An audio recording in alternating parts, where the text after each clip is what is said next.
welcome to another episode of Chattin with Staxx. I'm your host, Bill Staxx, and today I got Jimmy Cosenza.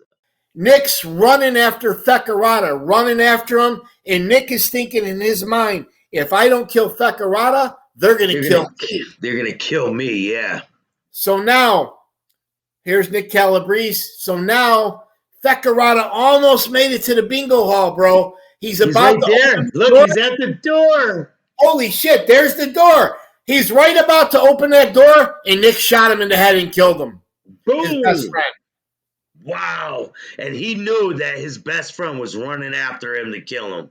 Absolutely. Now get this. Johnny Apes and Frank Calabrese were in the getaway car. Nick was supposed to meet him at a certain spot. So here's poor Nick. He shot himself in the arm. Now he knows he's injured. He just killed his best friend. He goes to the spot. His brother's not there. Holy shit. So here's what he did. He puts the gun in the sewer.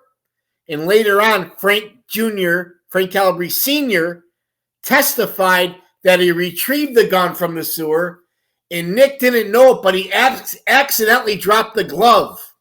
The bloody glove. And there was blood on it because he got shot. He shot himself. Yes. But he ended up going to a veterinarian to get patched up.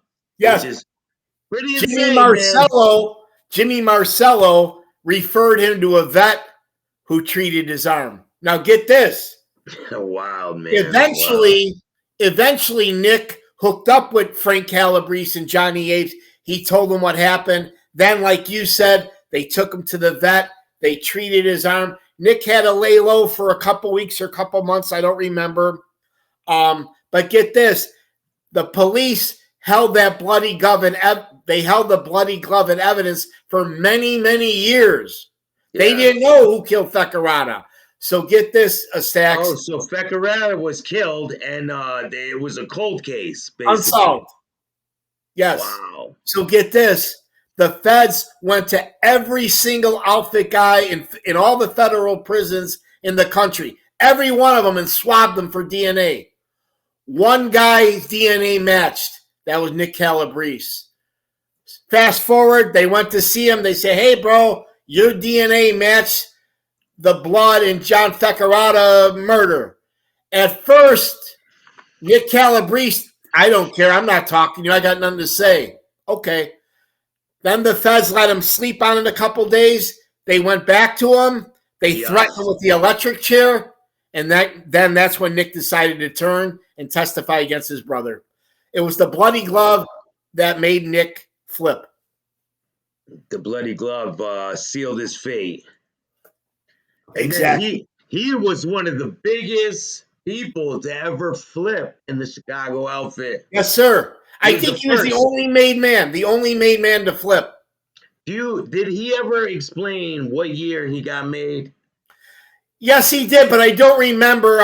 He talks about the making ceremony, just like you see in the movie with the gun on the table, the knife, burning the holy stain. He talks about the men that were made with him.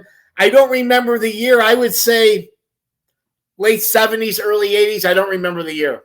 He took it very serious, though. Like, he took that as, like, his whole life. This was his life, and this is what he did, right? Absolutely, yep. And I don't know if there's not people like him around anymore, I don't think. No. What's your take on that? Well, as you know, it's the good old days are over. The vast majority of those guys are in jail or dead. What's left? It's all legit now. Stock market, real estate, nightclubs. Let's talk Frank about Jr. I see Frank testify against his own father. You can imagine that, Staxx, testifying against your dad. The first day he was a nervous wreck. He would never even look at his father. I found him credible. However, as his testimony went on, he got more and more comfortable in the witness stand. Yeah. However, his father, Frank Sr., was glaring at him, making cracks, smiling at him, trying to intimidate him. But Frank Jr., he held up well. So he ended up testifying against his father in court. going Yes, to prison because he had to go to prison too. he And did. then he's in prison, and they put a recorder on his son, and he records himself talking to his father to get him life in prison, Yeah, right? what happened was according to Frank Jr., you never know, but he was fed up with with that kind of a lifestyle. He knew his dad wasn't going to change.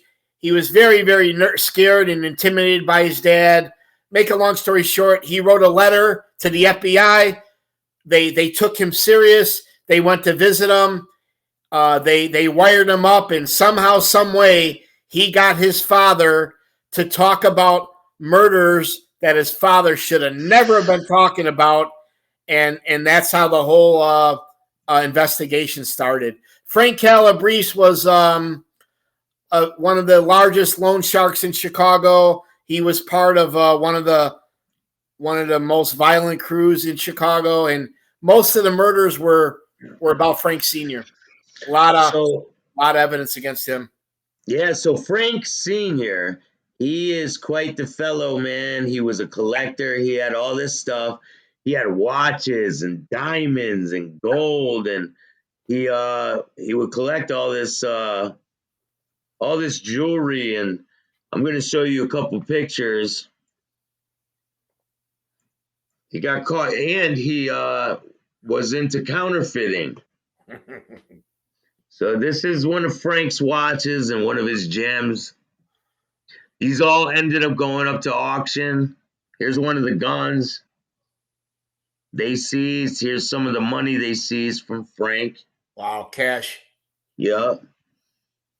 Here's one of the fake Wow. $500 bills that Frank was making. Never seen that. Wow. Yep, they have exhibits. Is that real? Yeah, man. He was making fake $500 bills. I'll show you another picture of the money. Did I show you the watch yet? The gold watch? There's another one.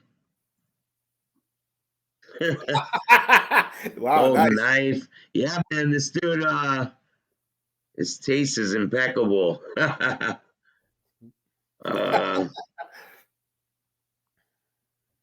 don't know where that other picture went with the money, but he was into counterfeiting, man. And there's a whole story about it.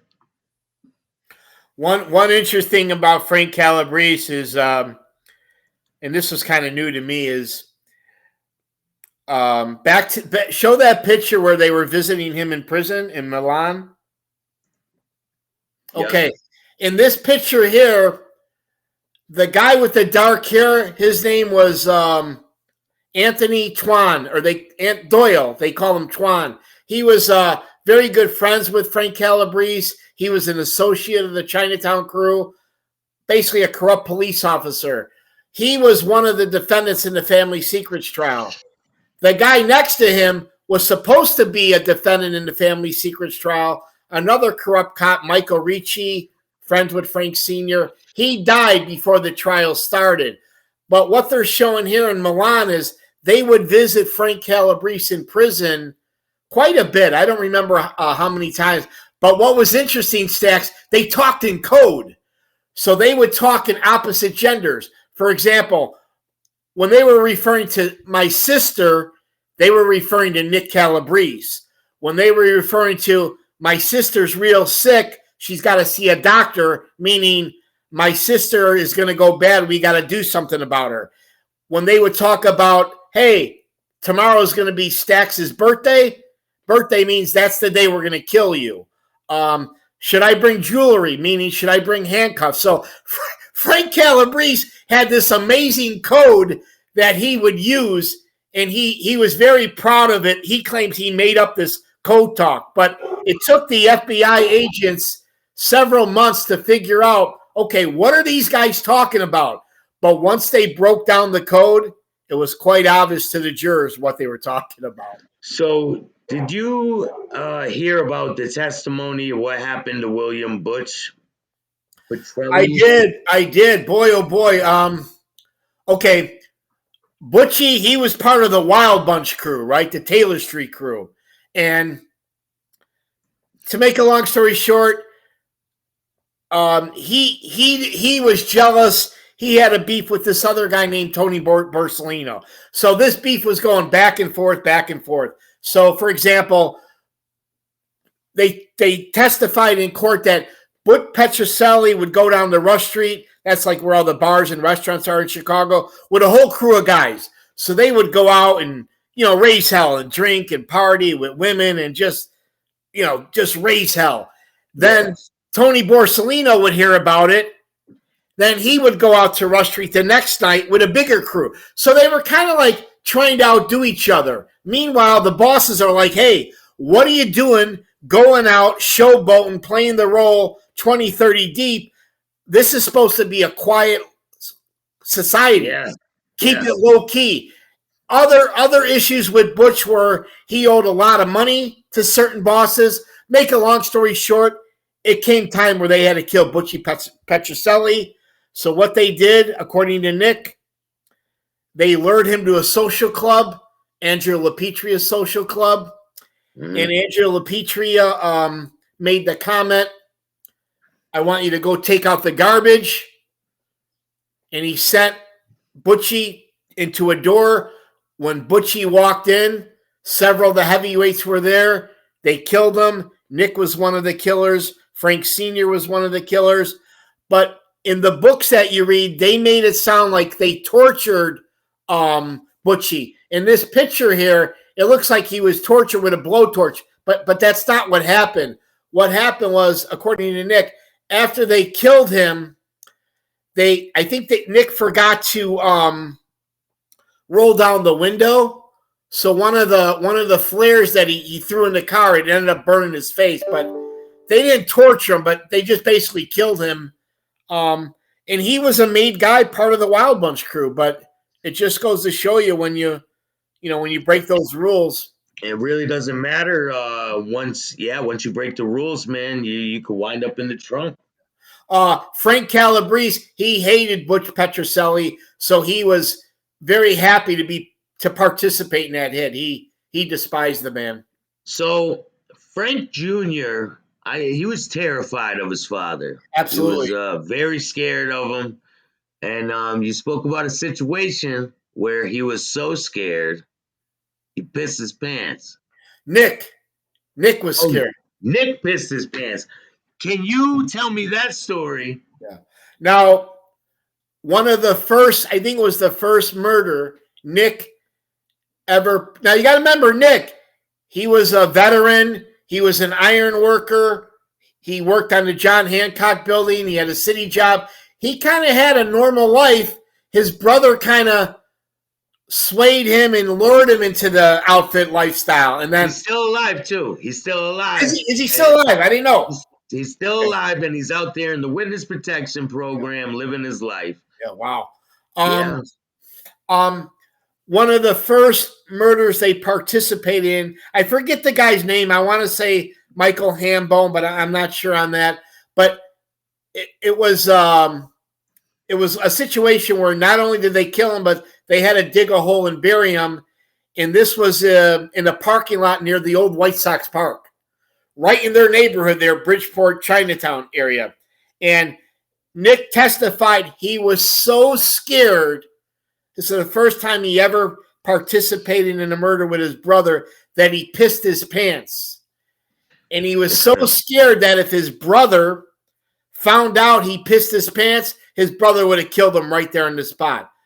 But Nick was wearing dark navy blue pants, so you couldn't tell that he peed himself. But Nick tells the story how he was so scared, he literally pissed himself.